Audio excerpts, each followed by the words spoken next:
Good morning रोजकार जीवन यात्राয় তোমাদের স্বাগত। ব্লগটা আমি স্কুল থেকে শুরু করলাম। সব কি সুন্দর সেজে সেজে এসছে।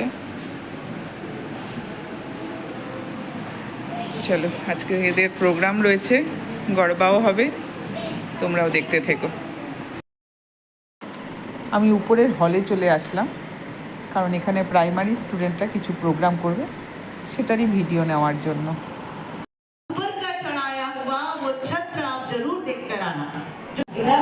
যারা যারা প্রোগ্রাম করবে তারা সেজে গুজে একদম রেডি।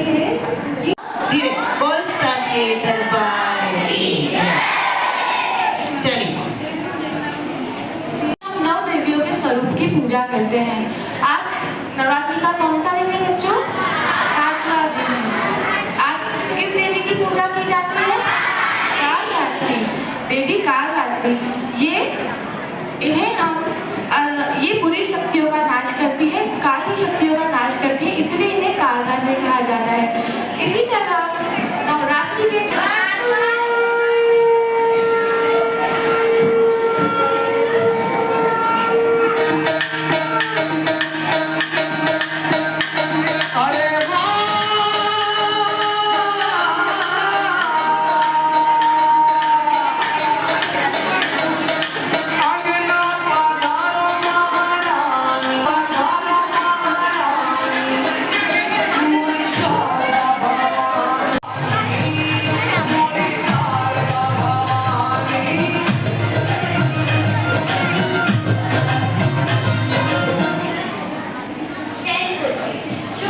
की प्रतिपदा को प्रथम नवरात्रि होती है।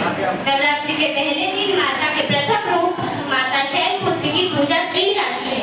माता शैलपुत्री पर्वतराज हिमालय की पुत्री है और इसी कारण उनका नाम शैलपुत्री पड़ा। आश्विन मास की द्वितीय तिथि के दिन श्री दुर्गा के द्वितीय रूप माता ब्रह्मचारिणी की पूजा की जाती है। माता इस रूप में तपस्विनी चारिणी होती है। माता पार्वती ने भगवान शंकर को पति के रूप में पाने के लिए तपस्या साधना की थी। उसी रूप के कारण उनका नाम ब्रह्मचारिणी पड़ा। पूजा की जाती है। माता चंद्रघंटा के माथे पर चंद्र अर्थ स्वरूप में विद्यमान है। नवरात्रि के तीसरे दिन इनका पूजन अर्चन किया जाता है। कुष्मांडा नवरात्रि का चौथा दिन माता कुष्मांडा की पूजा की जाती है। पूजा करने का है। यह माता कुष्मांडा का चौथा रूप है। एक मान्यता के अनुसार ब्रह्मांड की उत्पत्ति माता कुष्मांडा के उदर से हुई है। स्कंद माता आश्विन मास में माता दुर्गा की पूजा की जाती है। नवरात्रि के 5वें दिन माता स्कंद माता की पूजा की जाती है। माता स्कंद माता कुमार कार्तिकेय की माता है। कात्यायनी माता कात्यायनी दुर्गा का छठा रूप है। आश्विन मास की षष्ठी तिथि को माता के इस रूप की पूजा की जाती है। माता कात्यायनी ऋषि कात्यायन की पुत्री है। माता को अपनी तपस्या से प्रसन्न करने के बाद उनके यहाँ माता ने पुत्री रूप में जन्म लिया, इसी कारण वे कात्यायनी कहलाए। नवरात्रि के छठे दिन इनकी पूजा आराधना की जाती है। कालरात्रि सप्तमी तिथि में माता के कालरात्रि स्वरूप की पूजा आराधना की जाती है। ये माता काल अर्थात बुरी शक्तियों का नाश करने वाली है, इसीलिए इन्हें कालरात्रि के नाम से जाना जाता है। नवरात्रि के 7वें दिन इनकी पूजा आराधना की जाती है। महागौरी श्री दुर्गा अष्टमी के दिन माता के 8वें रूप महागौरी की पूजा की जाती है। इनके गोरे रूप के कारण इनका नाम महागौरी पड़ा। माता के महागौरी रूप का पूजन करने पर माता प्रसन्न होकर उपवासक के हर असंभव कार्य को भी संभव कर आशीर्वाद देती है। सिद्धिदात्री नवरात्रि के 9वें दिन माता सिद्धिदात्री की पूजा आराधना की जाती है। माता सिद्धिदात्री को सभी प्रकार की सिद्धियां देने वाली कहा गया है। नवरात्रि के 9वें दिन इनकी पूजा और आराधना की जाती है। इन्हें सिद्धियों की स्वामिनी भी कहा जाता है।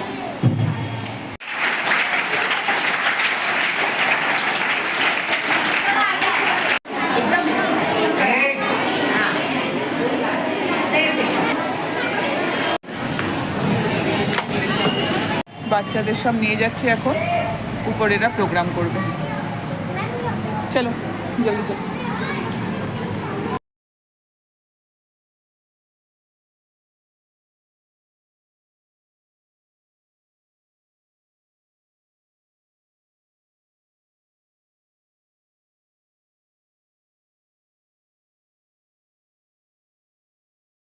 आज हम छोटी सी रामायण यहाँ देखेंगे। एक थे राजा दशरथ, उनके 4 बेटे थे, राम, भरत, लक्ष्मण, शत्रुघ्न। राम जी की सौतेली माँ थी कैकेयी माँ। एक दिन कैकेयी माँ कोप भवन में बहुत गुस्से से घूम रही थी। जब सैनिकों ने दशरथ राजा को बताया कि कैकेयी माँ बहुत गुस्से में है, तो दशरथ राजा कैकेयी माँ से मिलने कोप भवन में गए।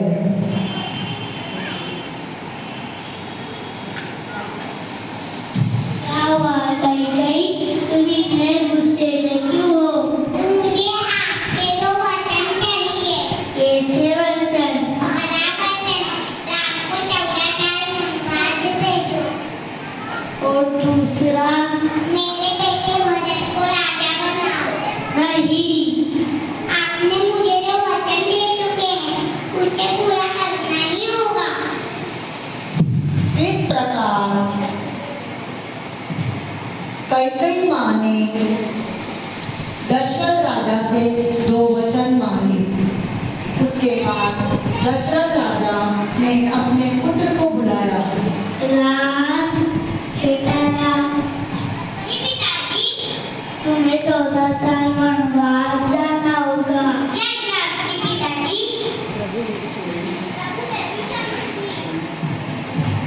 प्रभु मैं भी चलूंगी। नहीं, प्रभु मैं भी चलूंगी। ठीक है भैया, मैं भी चलूंगा। ठीक है। इस प्रकार राम उन्होंने जाते जाते चित्रकूट नामक एक जगह पर कुछ माँ कैकेयी ने मुझे राजगद्दी पे बिठाने के लिए भरत नहीं चाहते थे कि अपने बड़े भैया वनवास जाएं, लेकिन राम जी ने कहा कि आपको राजगद्दी पर बैठना है। भरत नहीं माने और उन्होंने अपने बड़े भाई से पादुकाएं ले ली। पादुकाएं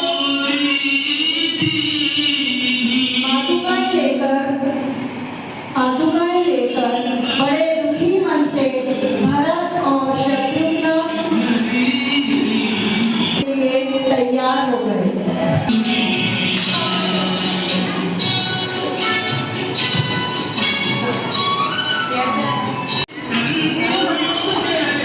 अपने बड़े भैया की आज्ञा का भी पालन कर लिया और अयोध्या पर स्वयं न बैठे हुए अपने बड़े भैया श्री राम की पादुकाओं से 14 साल तक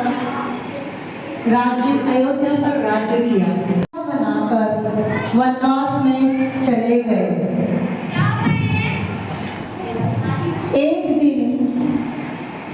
एक दिन सीता मैया को एक बहुत ही सुंदर प्रभु कितना अच्छा है, तुम्हें लाते हो ना?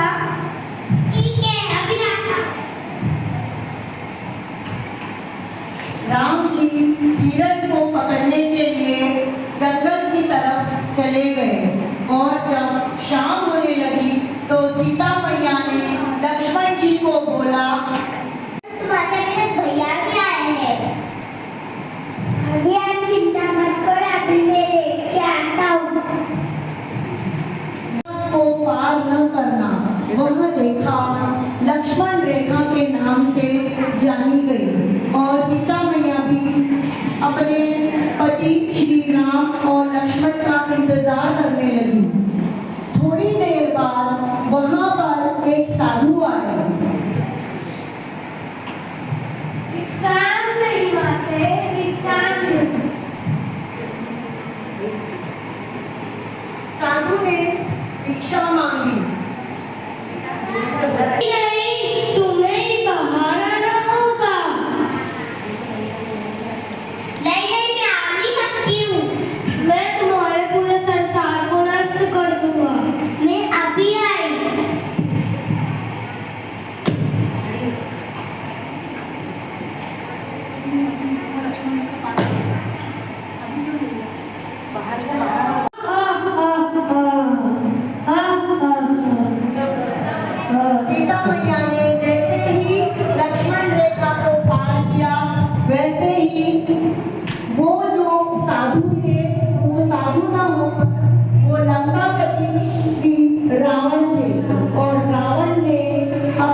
गए और वहां पर अशोक वाटिका के स्थान पर बहुत ही सुंदर थी।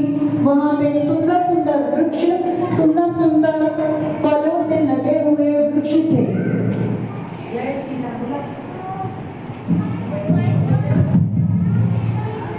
एक दिन श्री राम के भक्त हनुमान जी आए।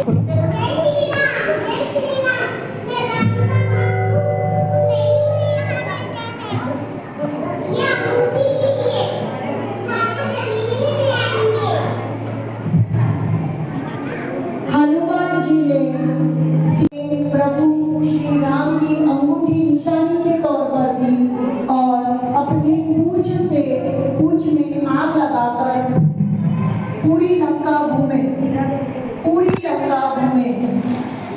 और सारी लंका में सारे पेड़ पौधे, सुंदर सुंदर वृक्ष, सब कुछ उन्होंने जलाकर भस्म कर दिया। और वो श्री राम के पास आकर बोले,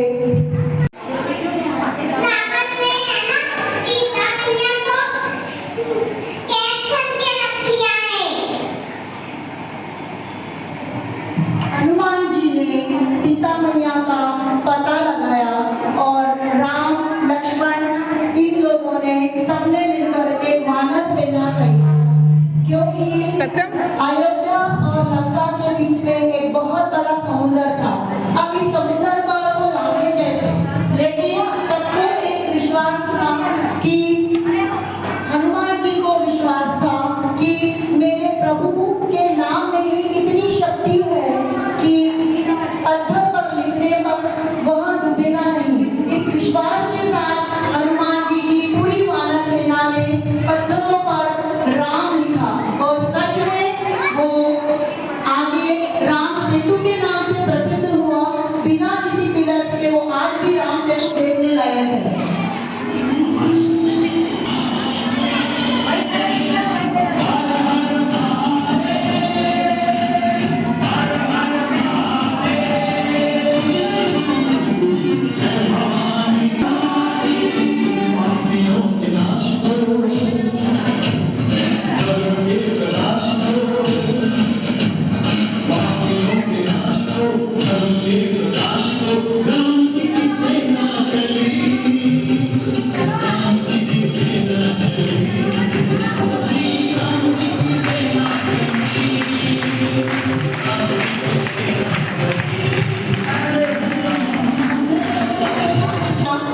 लंका के पास गई और राम जी ने बोला,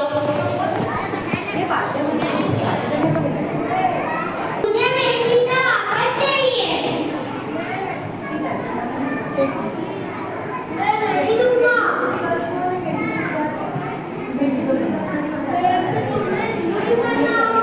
मैं तैयार हूँ। जब रावण ने मना कर दिया तो राम जी और रावण का अच्छे से युद्ध हुआ और कुछ ही क्षणों में राम जी के से रावण की वध हो गया और रावण राम नाम लेकर रावण का वध हो गया। इस प्रकार राम जी ने रावण का वध कर दिया और इसीलिए हम दशहरा मनाते हैं, जिसमें कि रावण का वध राम करते हैं।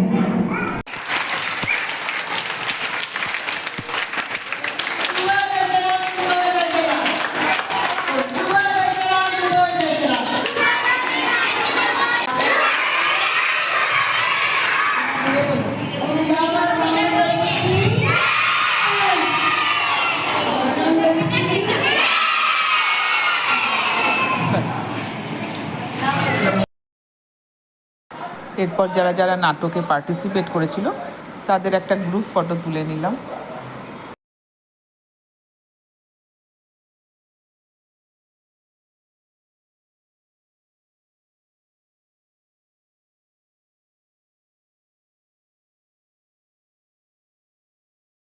প্রাইমারি সেকশনের এই স্টুডেন্টরাও আমাদের ভীষণভাবে হেল্প করেছে, তাই তাদেরকেও আমার ভিডিওতে নিয়ে নিলাম।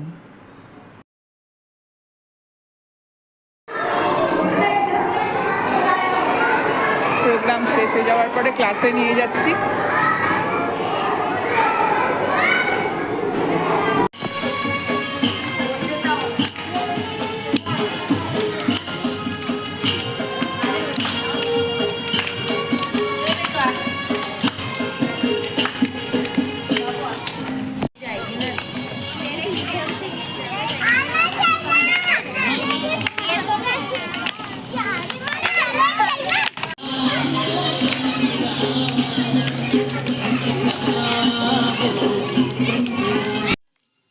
এরপর আমার ক্লাসের স্টুডেন্টদেরও নিয়ে চলে আসলাম গরবা করানোর জন্য।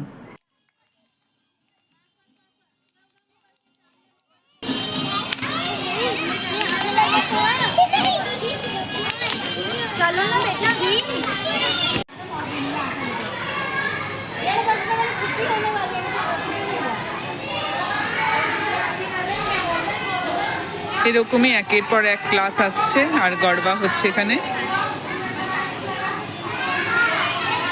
আর ভিডিওটা আমি আজ এই পর্যন্তই রাখলাম। যদি তোমাদের ভিডিওটা ভালো লাগে তাহলে লাইক, শেয়ার, কমেন্ট আর সাবস্ক্রাইব যারা যারা করোনি তারা করে দিও। এখনকার মতো গুড বাই।